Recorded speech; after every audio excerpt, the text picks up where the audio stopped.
All right, we are live with an instant reaction podcast. The Patriots, this episode is brought to you by Prize Picks, as always, which is the official daily fantasy sports app of CLNS. Download the app today, put in CLNS as the promo code. They'll match your first deposit up to $100. So the Patriots, Matt, are sitting on the board at 34. Keon Coleman goes right before they pick at 33. And they look at it and say, no, we're good. We don't want that. They move back. They move 34. They move back to 37 and then turn 137 to 110. And at 37, they pick Jaylen Polk. How are you feeling about Jaylen Polk, my friend? I love this pick. I'm very excited about it. I think this is technically a reach. I don't really think it's that big of a reach, though. I don't mind it at all. And I'll go through why. I think he's a fit for what they look for. You have the connection with Tayler Kyles, who's at Washington, so you have a really good scout on Jaylen Polk and what he brings to the table. And I think this is such a prototype of what Elliott Wolf likes at receiver. And it's just you're getting a young body who can do a lot of things, can make a lot of plays, a versatile guy, he can play on the outside, and you got him you still got the trade back, and you got to move up one of your later picks to help out. I'm a fan. Yeah, and I think a good question from Gary here is could he be a number one? And I don't know if he's ever going to necessarily be a number one, but he's 6'1", 203, decent arms, broad jump, just a crazy broad jump, 129 inches. 37.5-inch vert. His 40-yard dash is not exceptional. It's only 4.52, but his 10-yard split is pretty solid at 1.52. That's pretty good. And so, although it's not perfect, I think he's a better athlete than some people might be giving him credit for. And he wins jump balls. He's not just, I don't get any separation and I win jump balls. He wins jump balls, and I think the Patriots liked Keon Coleman at 34. When the Bills were taking him at 33, they said, "No, we're moving out, and instead we'll pick up, an extra pick, or not an extra pick, but we'll move up almost a full round and pick a guy that we like better." And like you said, a big-bodied wide receiver, which is exactly what Jaylen Polk is. Yeah, and I remember we did a process of elimination at one point on here about guys they might like at receiver. And you look at 34, and it was, we know that Elliott Wolf has historically not liked, or his father didn't like thin receivers. Mm-hmm. You look at the guy, and the Patriots need an X. And you look at the guys available at 34, and it's, A.D. Mitchell fits that, but there are off-field issues. I don't think he's on New England's board. Ladd McConkey is not that. Troy Franklin is not that. Keon Coleman was that. He's taken. And you saw the rumors, you've got 20 minutes before the round starts. It's Patriots love Keon Coleman, but will he make it to 34? And then right before the Bills pick, you start getting the tweets, Patriots thinking about trading down. And it's, okay, well, Coleman's definitely the pick, and that's who they wanted, and they're going to move back. Yeah.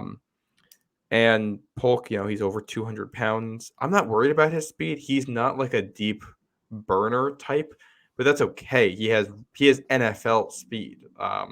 He has 40 times, not like, I think it's right around where like Devontae Adams was. He's not quite that type of guy, but Devontae Adams wasn't that type of guy when he came out either. And then he refined and refined and refined.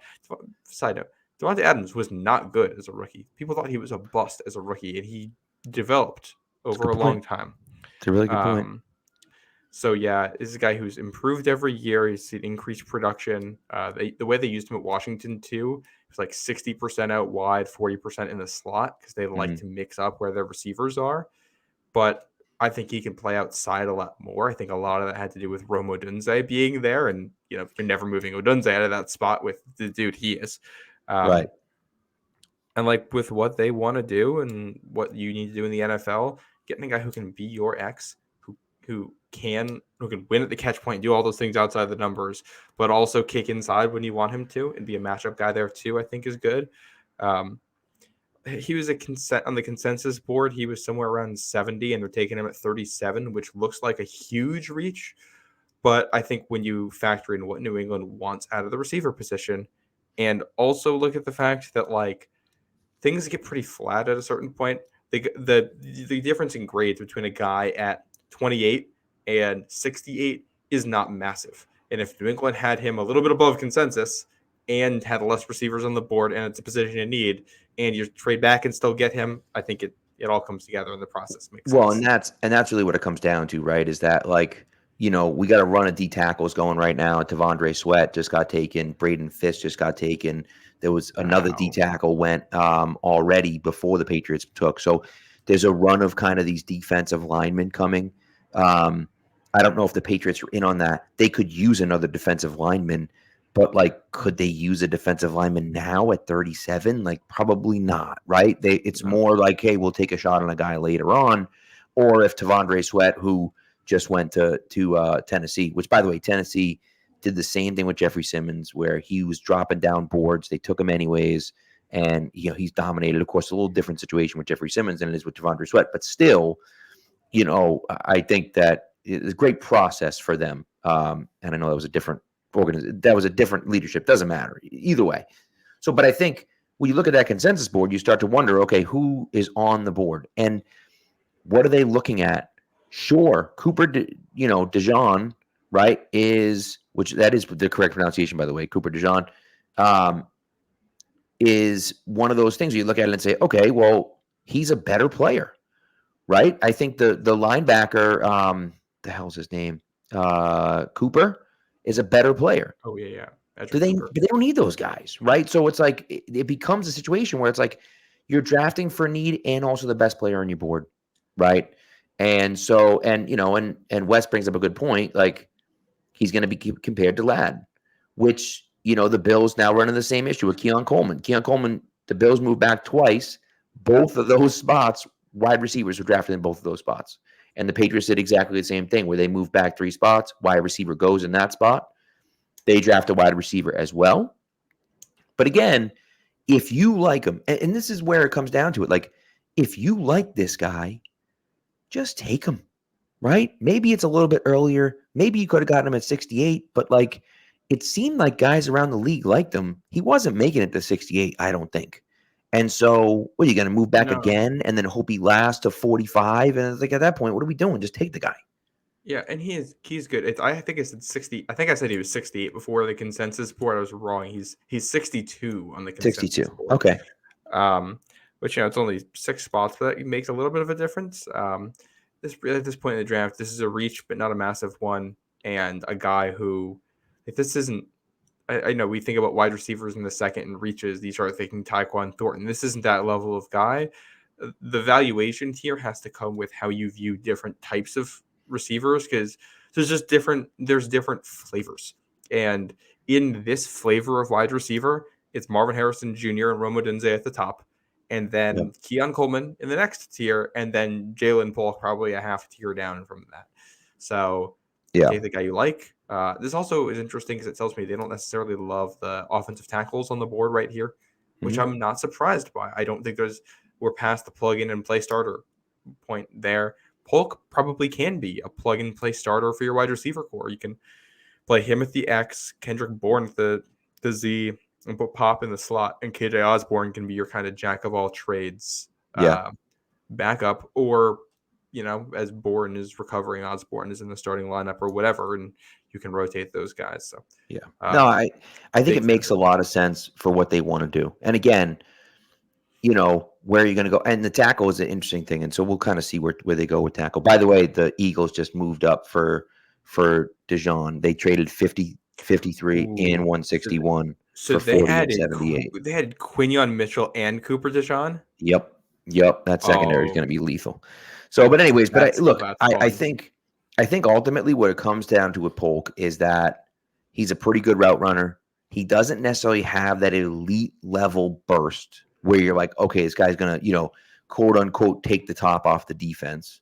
But he's a good route runner. He fights for the football.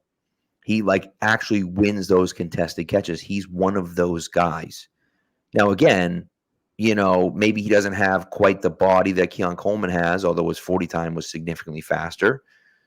They look kind of similar on film, though, either way, right? But his 40 time was a lot faster if you look at the numbers. And I think, he's a guy I think you can develop, right? And Michael Penix Jr. had a great year, obviously, at Washington. But like you said, you have Washington's wide receiver coach. And of course, he's going to be biased towards his guys, of course. Yeah. But he also now is coaching for his job too, right? So if he puts his name as a brand new coach in the NFL for the first time ever coaching in the NFL, he puts his name on this guy that he had, and this guy comes in and stinks it up. Well, these are going to look pretty bad, right? So it becomes one of those things where it's like, hey, we know this guy really well. We know what he can do. We know what he brings, and we're comfortable with it. And, and you kind of go from there. So that's where I'm at. I like it. I think it makes a ton of sense for the Patriots. They needed a wide receiver. They got a wide receiver. And I think ultimately that's all you can really be happy about right now. And we may not love it. You may look at it and say, oh, whatever. They could have done this and they could have done that. And they could have drafted this guy and they could have drafted, but they needed a wide receiver. They got one. And they specifically needed an outside wide receiver. That's why Ladd didn't make a ton of sense for them, because he might be able to play outside, but he's mostly an inside receiver. Yeah. I'll read off a couple notes here. He had over 1,100 receiving yards this past season and 9 touchdowns. This is a guy who has production. He was very productive this season, and this was his 4th season of college.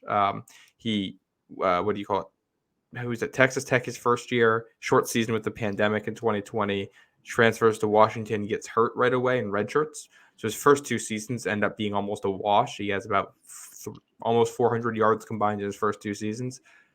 His first full season in Washington, almost 700 yards, 6 touchdowns. And this past year, his second full season, almost 1,200 yards, 16.8 yards per reception, 9 touchdowns. And a couple other notes. I'm just reading from the Beast some of the scouting notes that Dane Brugger put in there. Routinely bails out the quarterback with his full extension adjustments to the ball in flight. He got a rookie quarterback. I like having that. Runs well with speed releases versus press, and has the acceleration to stack and get on top of coverage. You can play him against press corners on the outside, and he can win. We've been looking for a guy who can do that consistently since, the brief stint with Josh Malcolm Mitchell. Yeah. Not afraid to work over the middle. Shows urgency in the quick game. Those are 2 things he's going to be asked to do in this offense, and he's willing to do it. Those are all awesome things. You'll love his mentality as a blocker. Washington coaching staff, hint, to Tyler Hughes, who's on New England now, speaks highly of his work ethic and daily approach in practices and in games. Their head coach said, quote, JP is one of the toughest and strongest kids we have on the football team. This is what you were looking for out of a guy like this. I'm going to be honest, I read through that thing, and it's the only reason he's not a consensus 2nd-round pick is because he has good but not great athleticism. So you question just how high the ceiling is, but he can jump out of the building, and he's already been productive. So I don't really care that much, to be honest. Right. When the vertical and the broad jump are that good, that means that there's athleticism there. It means that there's athleticism there. And so you like to see that. Again, who knows if it's going to translate on the football field, but it certainly did in Washington, and you hope it does. And James is asking about if he's a chain mover, and I don't know if I'd call him necessarily like just a chain mover, but I would agree that there's definitely an aspect of that. He's not a take the top off the defense guy, but he is a guy that will get open for you. And again, he's averaging almost 18 yards of reception, so he's not just we're going to get 8 yards here and 9 yards here and 10 yards. He's picking up. He's a big play guy as well. He's just not a speed guy. Well, he wins deep with technique, not burning speed, which we've also seen. We've seen what burning speed and no technique looks like in New England the past 2 seasons with a 2nd-round receiver. So I'll take the guy who has some nice technique there. Also, Drake May has weighed in. He just tweeted out, quote, stud, 2 exclamation points, let's work, fire emoji. So big fan of this. Yeah, I like, oh, wait, never mind. I got confused with my Twitter notifications. I thought the Patriots were on the clock and had traded up again, but no, it's just the 1 pick. Yep. Yeah. So the Patriots are on the clock again at 68. Here's what's really interesting for me as we kind of look what's going on here and just kind of read the tea leaves as to what's happening next. there's been a ton of defensive players that have gone off the board. People are moving all over the map. There's been a billion trades here at the beginning of the second round for defensive players. And that means that offensive players now, there have been obviously been a few receivers taken. No tackles taken yet. And so the Patriots just picked up another pick. Could they move up with 68 and one of those picks to move up and get a guy? I don't know. And I'm not saying that they're going to do that, but I do think that there's enough guys on the board that they can get a tackle that they like at 68, or again, going out and going up and moving it. So I like it.